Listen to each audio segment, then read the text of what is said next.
We're going to be covering chapter 15, which is we're going to be talking about some mood disorders, uh, depression being one. Depression is basically it's difficult, for one to convey the profound effect of anguish that a person may experience when they suffer from severe depressive episodes, unless we've had similar experience ourselves. So what I'm saying basically, unless we've had been gone, we've had been traumatized or have had some issue that causes us to have depression as an individual, it'll be hard for us to kind of like, okay, how can a person be suffering from depression unless you've had those similar experiences yourself? And depression could hit, impact anyone. So you don't have to be a certain age. Children go through depression, young adults, adolescents, older people. So it has no respect for person. So we're going to be talking about two different type of depression. The first one is going to be major depressive disorders, and then persistent depressive disorder, um, which is the most second common presentation of depression. Depression is a psychiatric disorder. It has been added to the DSM-5 manual. Um, and so, again, when we talk about depression, there could be several factors that could trigger depression. And again, as I mentioned earlier, children as young as 3 have been diagnosed with major depressive disorder. Your youth are also been diagnosed. And then, of course, children, they may have go through the recovery phase, and then they could relapse. Say, for instance, they've had a traumatic experience and then they've been re-traumatized, so they can relapse. And then also adolescents could go through depression as well. Your older adults, those clients that are living in nursing homes, living in the community where they again, there's no resources for them. They don't have transportation. They may be in the hospital. Also, they may be uh, impacted by trauma themselves. Older people, we talked about trauma, neglect, and abuse among the elderly population. So this also could lead to depression. And again, as I said, clinical depression it's a significant. It can cause a person to, seek disability. They are disabled to work because of depression. Some other predisposing factors with the development of depressive disorder, those clients that have poor episodes of depression, history of episode of depression, going back and like I said, thinking about trauma, they've been traumatized and neglected. Also, it could be family history of depression. Those clients that have attempted suicide as well, or their family members have the history of suicidal.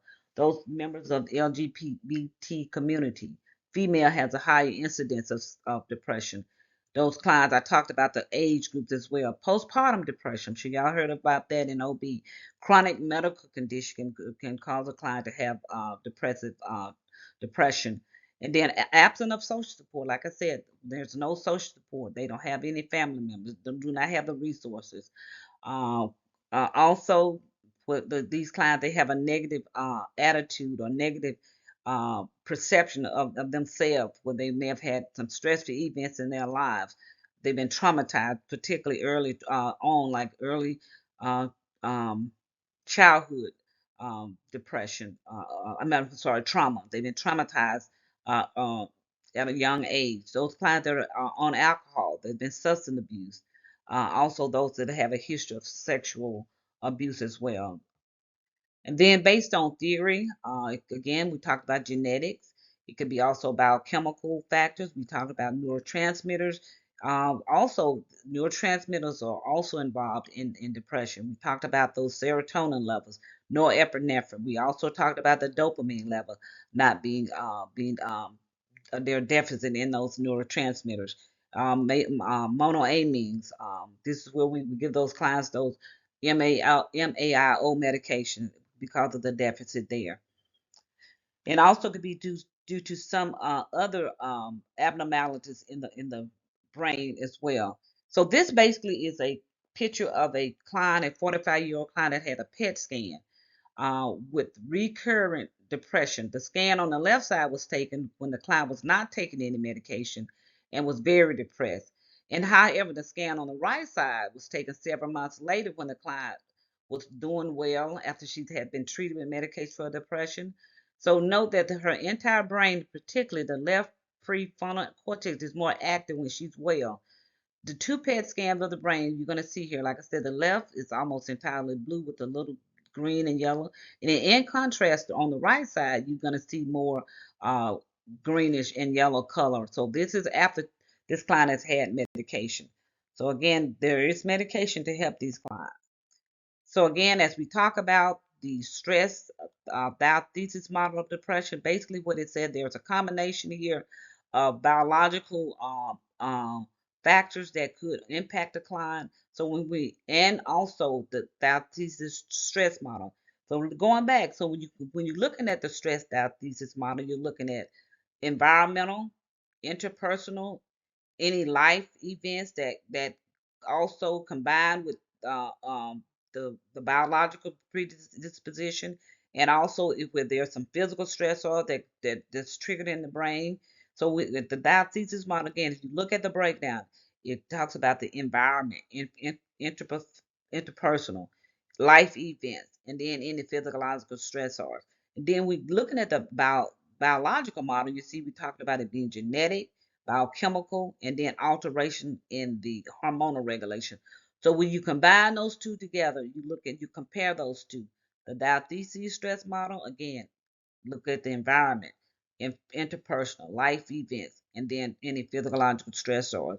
Then the biological, again, we talked about being genetic, biochemical, and then also biochemical when we talked about the neurotransmitters, dopamine, serotonin, monoamine, and neural epinephrine. So again, we look at those two together, and so we're looking at so we compare the two, then to determine what triggered it, the depression. Based on one of the theories, Beck, he's a well-known cognitive theorist.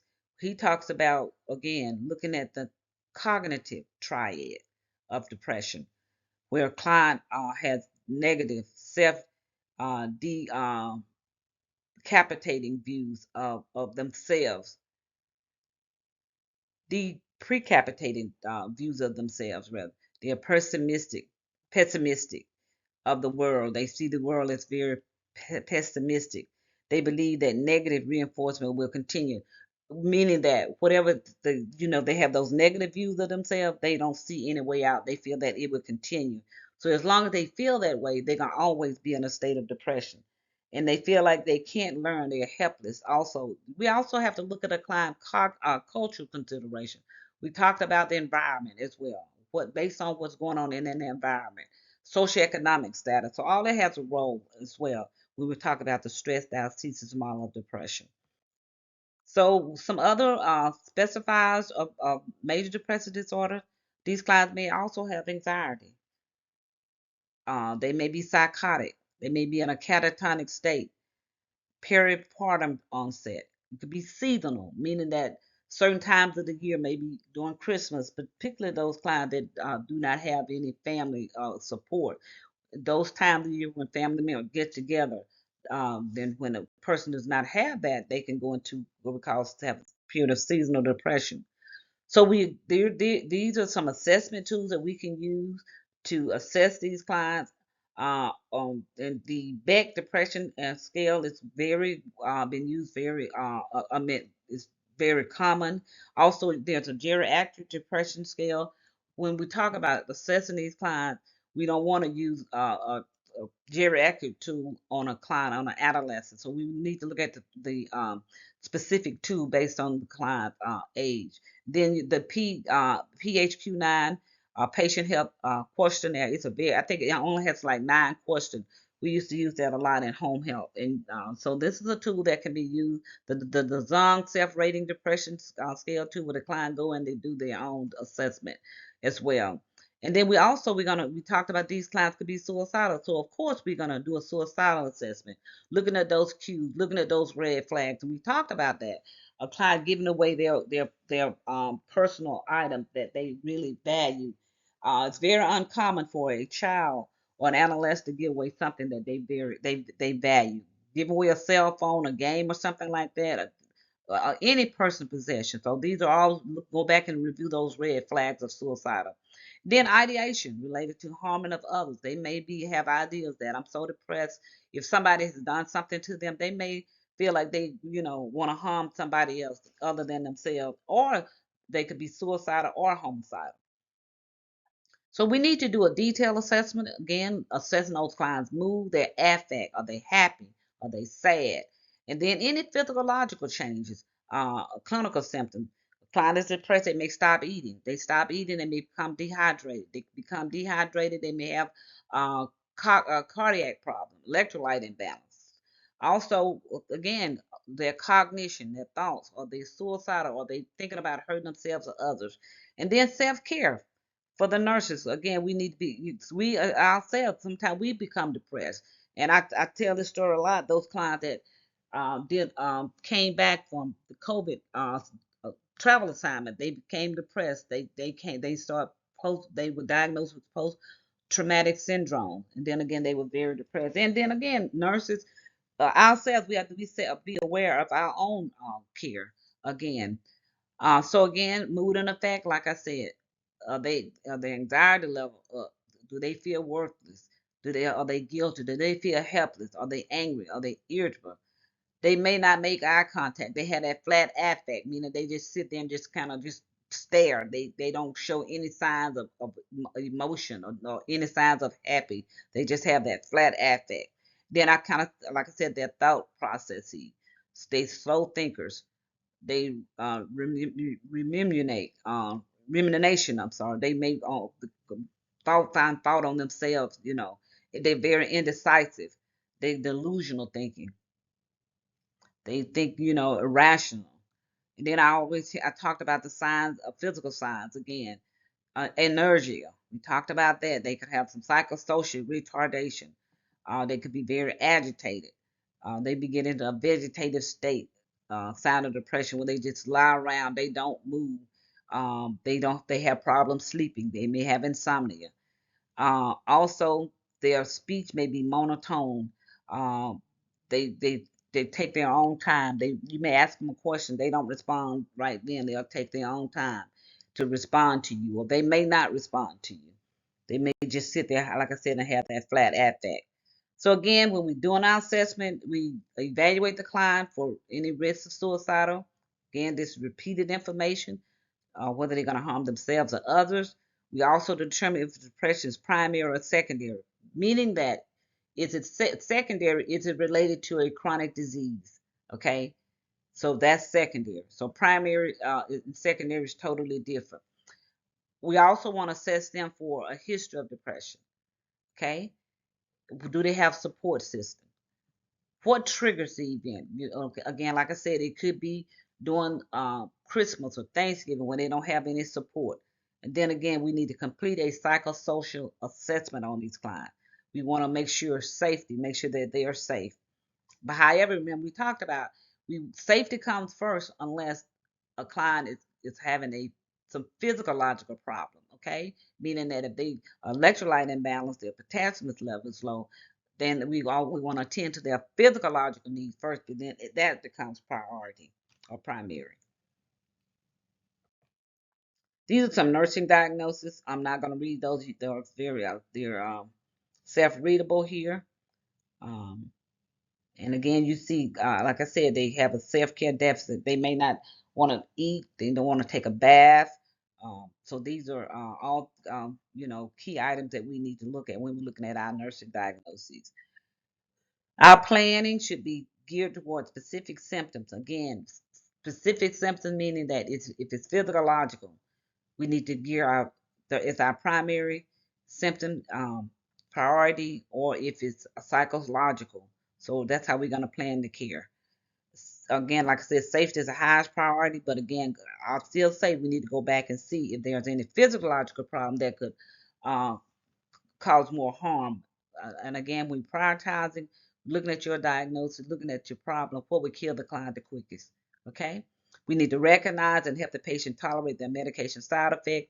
We do know certain medication, the client do not like the side effect of those medications. So guess what? They're most likely not going to take them if they don't like the side effects of them. So we need to teach them that the side effects should subside, and then within a week or so, or 2 weeks, but they need to stay on the medication. But if they have severe side effects, but we need to, maybe talk to them about, talking to their healthcare provider, because there could be changes in the medication. So let them know what the expected adverse effects of the medication are. And then again, letting them know that those effects could subside. And then again, most importantly, contact their healthcare provider if they're having some severe effects. And then again, we also need to facilitate support for these clients. We need to develop a relationship with these clients, therapeutic relationship. Then looking at those clients that may be in a vegetative state as well, looking at those changes, that activity level, looking at their personal appearance as well when we are planning care. Again, based on the evidence base, communication is going to be the key to those clients, communicating with them, developing that rapport. Looking at we talked about milieu therapy, very important. Structured therapy, getting everything that those clients need, making sure they're in a safe environment. Your first line therapeutic psychotherapy intervention is going to be your cognitive behavior, interpersonal as well, problem solving, and then again cognitive behavior therapy for insomnia. So these are your first line psychotherapy intervention, meaning that we're going to try cognitive behavior, interpersonal, problem solving, or cognitive behavior therapy for insomnia before we look at medication. Now, I'm not saying that these clients will not need medication, but we try the therapy first, okay? And then also the mindfulness based cognitive therapy. Group therapy is very important as well.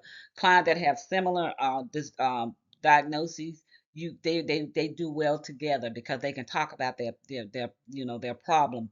A client that have had with post traumatic stress, again, that have been traumatized, you're going to put those clients in a group together because they can kind of, build on, or the other support from other members of the group will help those clients as well. These are pharmacological, biological, and integrative therapies. Based on the evidence base, are good for those clients with depression. Your antidepressant medication. We look at the safety, the different classes of antidepressant medication. Based on that sheet that I gave you, there are some SSRIs. You're going to go and look at antidepressant. Some of those medication, I will be pointing those out as well. There are some typical and atypical antidepressants, and then also your MAOIs. So again, we're going to be talking about those as it relate to specific medication, rather. And I usually point those out to you guys, so I will be continuing to do that. Also, other than medication, we talked about brain stimulation therapies. We covered somatic disorders. So we would treat these clients with depression using those brain stimulation therapies, your ECT, the vagus nerves stimulation, and then the transcranial nerve magnetic stimulation, deep brain, also stimulation. Um, Complementary and integrated therapy, we talked about light therapy, also St. John Wort. I want you to go back and look at that medication sheet that I gave you guys. Peer support as well. Again, like I said, we want to these clients, we want to involve them in group therapy of their peers um, as well.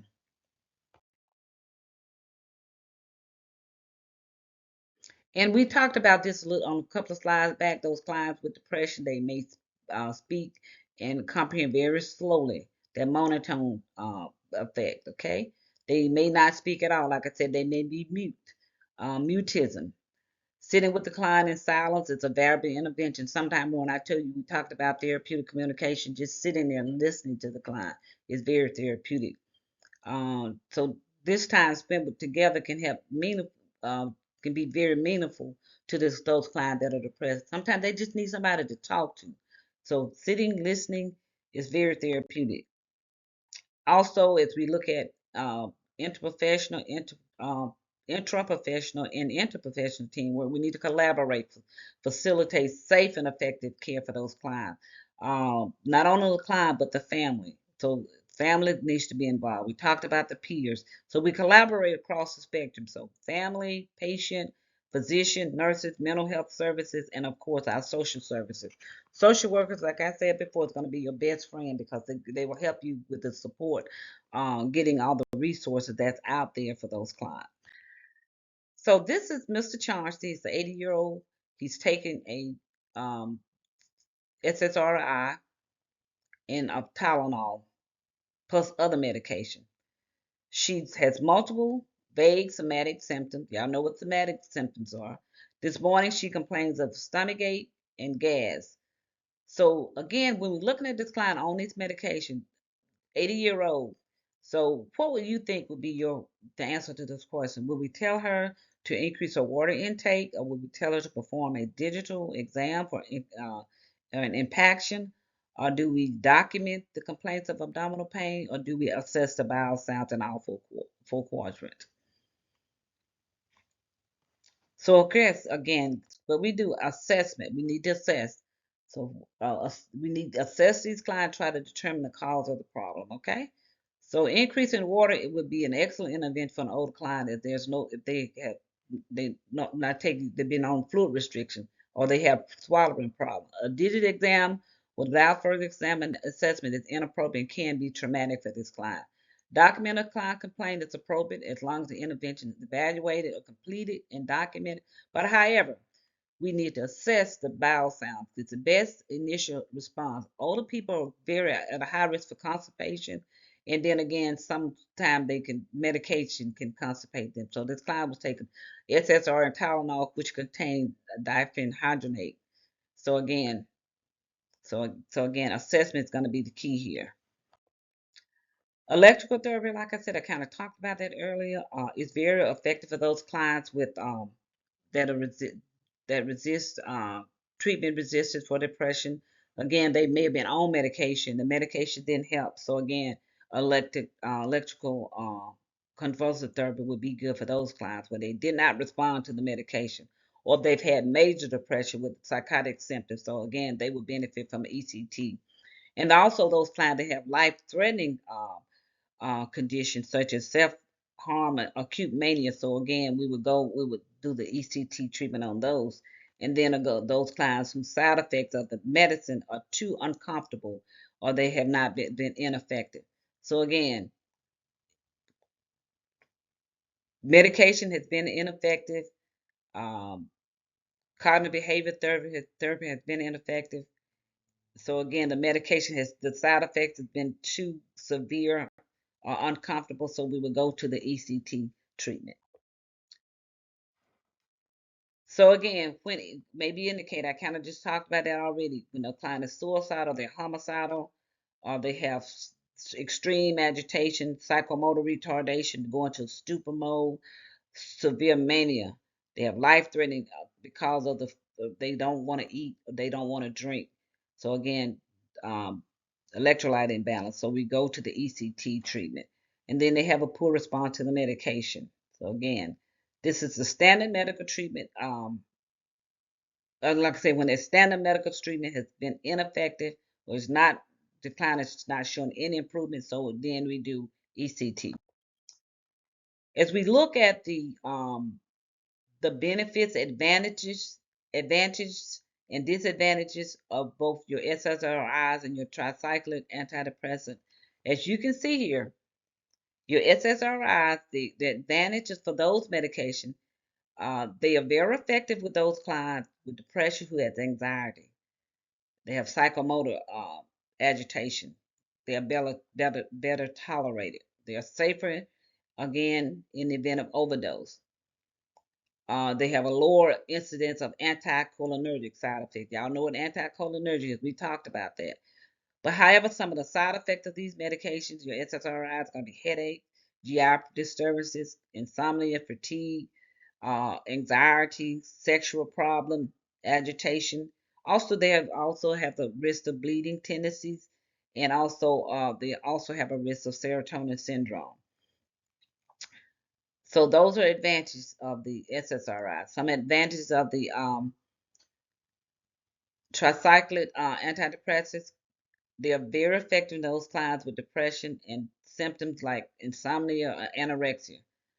However, they differ from the difference is that the TCAs are very effective for those clients who lethargic, or those clients that are experiencing agitation as well. They're very restless.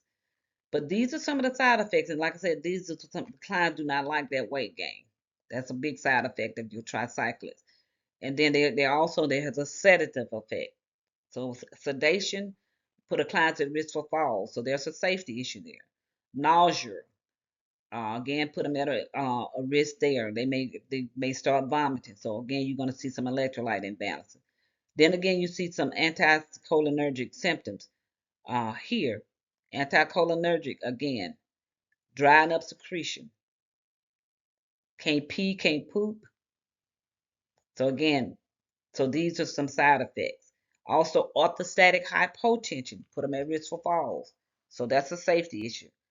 Cardiotoxic side effects, some other effects of the. So these are effects that these clients do not like. But as you can see here, the side effects you can compare the both sides here. The SSRIs, the IRS, and the tricyclic there.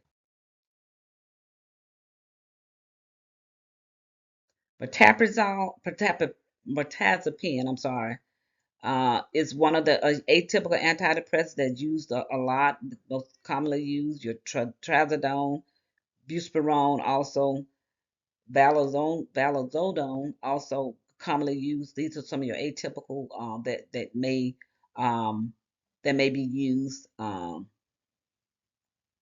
these clients with depression. Uh, Also, again, um, we use these medication also with caution, your MAIOs, because of the side effects. Um, so we use those for those clients that have not responded to your SSRIs or your atypical um, drugs that are used for antidepressant.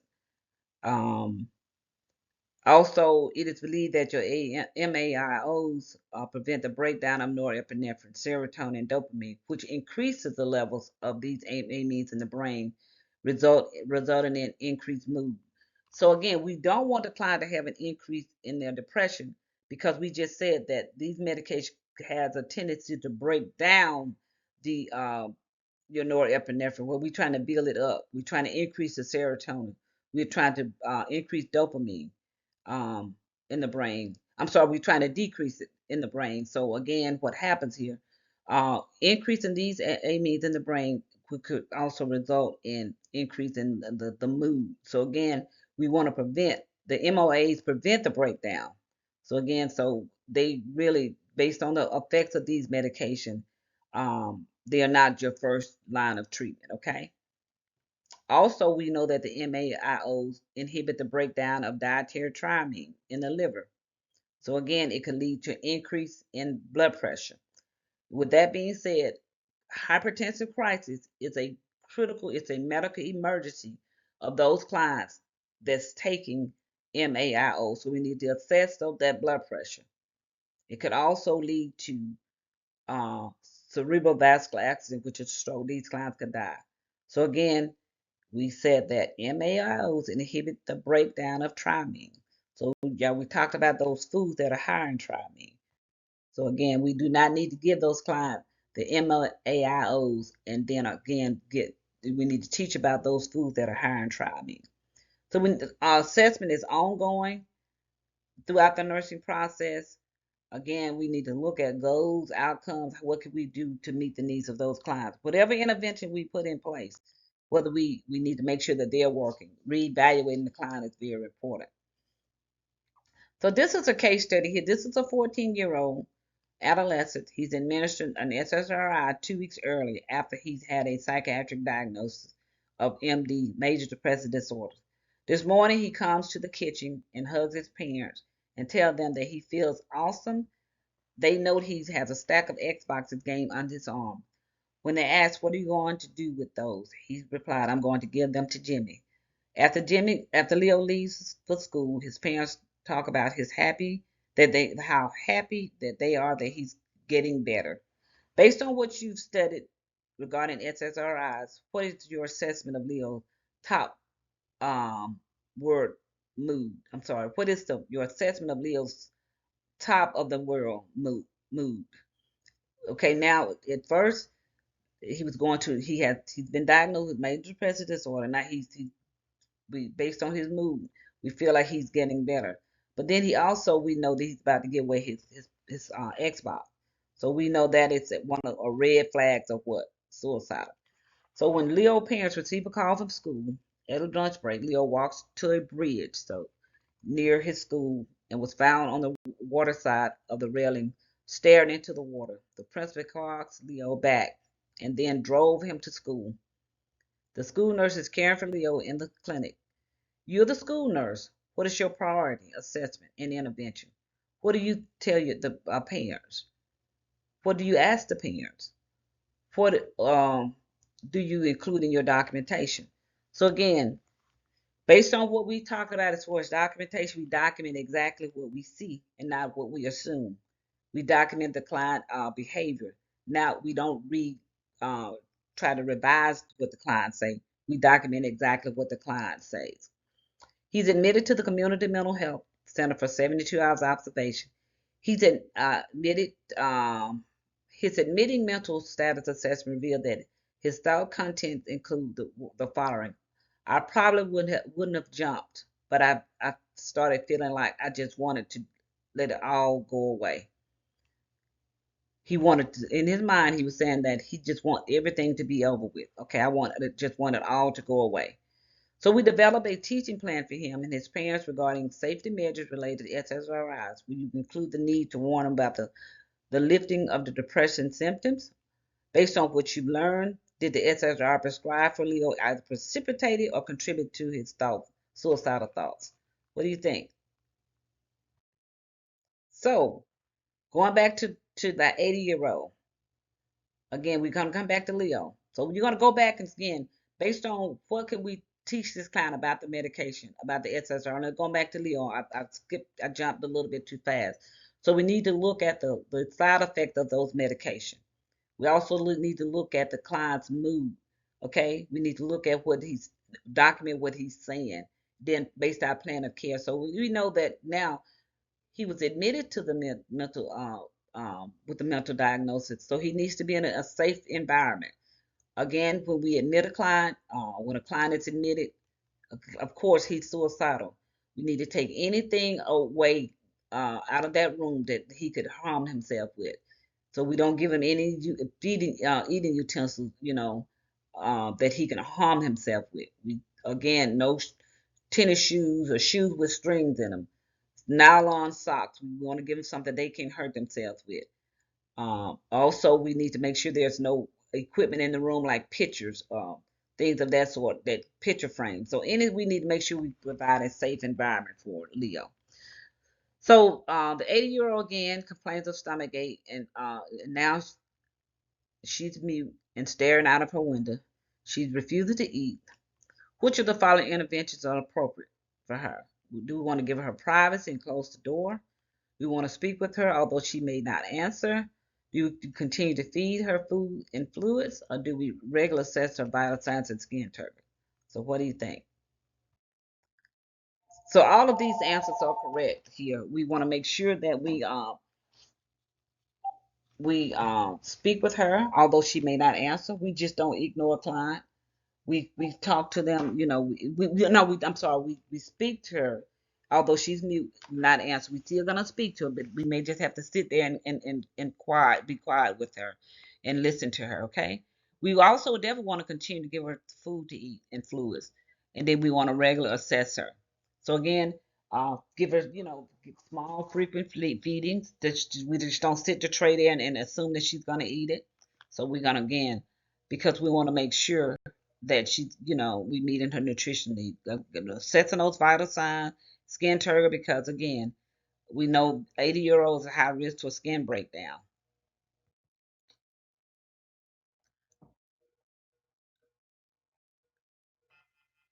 So Miss Chauncey receives a visit from her from her priest, and he runs out of the room, and then he pulls the nurse's assistant back into the room and says, she's cut herself wrist with a superficial laceration with a 5x7 glass from a frame. Remember I said early on, we don't want to leave anything in the room that the client could hurt themselves. So that picture frame with that glass on it. However, she's cut herself. Uh, she's taken to the emergency department where her wrist is bandaged. Her daughter and son-in-law are notified. As her nurse, which is the following statement helps clarify what has taken place. Okay, so don't worry, I think your mom is just confused. We can't assume that. Your mom has been more withdrawn over the past few days. That's important. But I'm very concerned that your mom is suicidal. So again, that's not, we can't assume that. I mean, we know that she's potentially suicidal. But what's the most appropriate response here? What you're gonna document? It's gonna be when your mom priest arrived, he found her cutting her wrist with the glass from the frame. Okay, now when your mom priest arrived, he found her cutting herself with the glass from the frame. It's the but this statement here again, um, meaning that we're documenting what the priest said. Sorry about that. So it's a clear representation of what actually happened. Once the family member understand this, then the dialogues relate to the option D here. So again, so with the clear statement, it's what you're saying what the priest said, okay? So however, this is the end of this presentation. If you have any question about anything I said, let me know. And as I said, as always, go back and look at your SSRIs and look at some of the commonly used ones in your anti-atypical antidepressant medication. And again, like I said, I will be referencing those again.